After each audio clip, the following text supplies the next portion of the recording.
تصور کن شب عروسیته. لباس سفید تنت کردی. صدای خنده و دف توی کوچه پیچیده. همه منتظرن اسم تو رو صدا بزنن.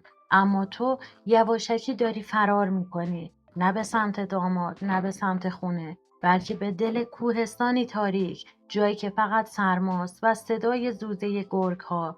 چی میتونه یه عروس رو شب عروسیش به فرار وادار کنه؟ چی شنیده که مرگ بین گرگ‌ها رو به زندگی کنار دامادش ترجیح داده؟ این داستان سوسنه. و اگه میخوای بدونی چه اتفاقی افتاده، لایک کن و همراه هم باش. من نیلوفرم و خوشحالم که همراهمین.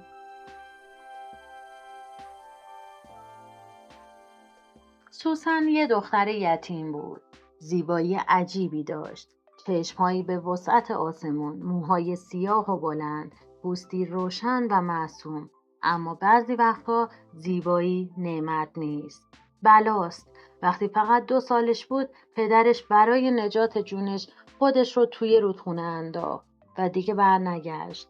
از همون روز مادرش سوسن رو نحس میدونست. هر وقت بد بیاری می آورد می گفت همه اینا تقصیر توئه. اگه تو نبودی زندگیم خراب نمیشد. این جمله ها آروم آروم روح سوسن رو خرد کرد. تو خونه مثل یه خدمتکار زندگی میکرد. از صبح تا شب کار میکرد. جارو میکرد، میشست، آشپزی میکرد. در حالی که خواهر ناتنیش فقط میخندید و میگشت. تنها پناه سوسن کنار رودخونه بود. جایی که میتونست چند دقیقه نفس بکشه و بی صدا گریه کنه. یه روز کنار همون رودخونه یه کالسکه مجلل جلوش ایستاد. نگهبانها آب خواستن. سوسن کوزه کوچکش رو به اونها داد. اما اونها تحقیرش کردن. اما ناگهان یه جوون از کالسکه پیاده شد. قد بلند، خوشچهره، با لباسهای فاخر. اسمش ایرج بود. برخلاف بقیه با مهربونی حرف زد و همون نگاه اول دل سوسن لرزید. چند روز بعد با مادرش اومد خواستگاری. برای اولین بار کسی سوسن رو انتخاب کرده بود. نه برای کار، نه برای خدمت، بلکه برای همسری. سوسن باورش نمیشد. شبها زیر نور چراغ تور عروسش رو میدوخت و با 1000 تا رویا میخوابید. فکر میکرد بالاخره خوشبختی در خونش رو زده. شب عروسی فرا رسید. صدای دف، نور چراغ‌ها، همه خوشحال بودن. قلب سوسن تون تون میزد. از اتاق بیرون اومد، اما اتفاقی صدای ایرج و مادرش رو شنید. داشتن یواشکی حرف میزدن. مادرش میگفت زودتر این نمایش رو تموم کن. آبرومونو بردی. پسر یه خانواده ثروتمند نباید با یه دختر فقیر ازدواج کنه.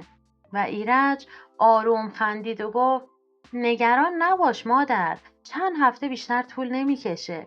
کمی باهایی سرگرم میشم، بعد طلاقش میدم. بعدش با دختر شیخ احمد ازدواج میکنم.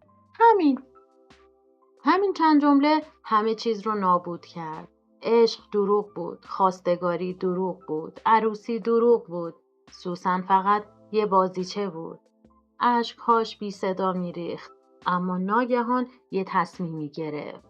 گفت من بازیچه کسی نمیشم و همون لحظه با لباس عروس فرار کرد. کوهستان سرد بود.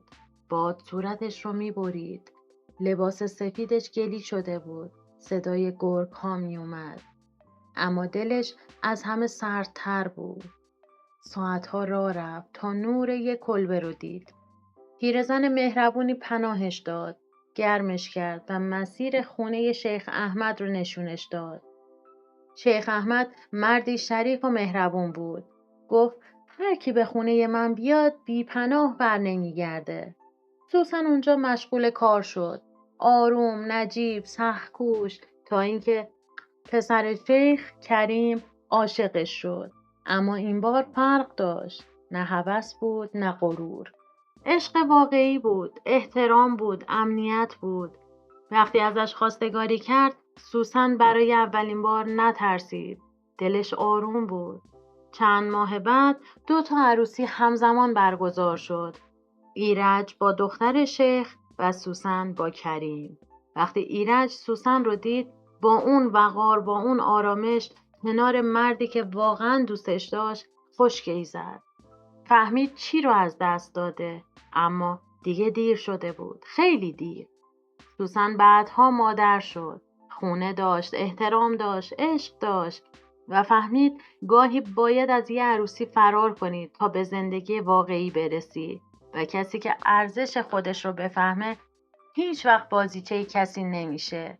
برام بنویس تو اگه جای سوسن بودی چی کار میکردی؟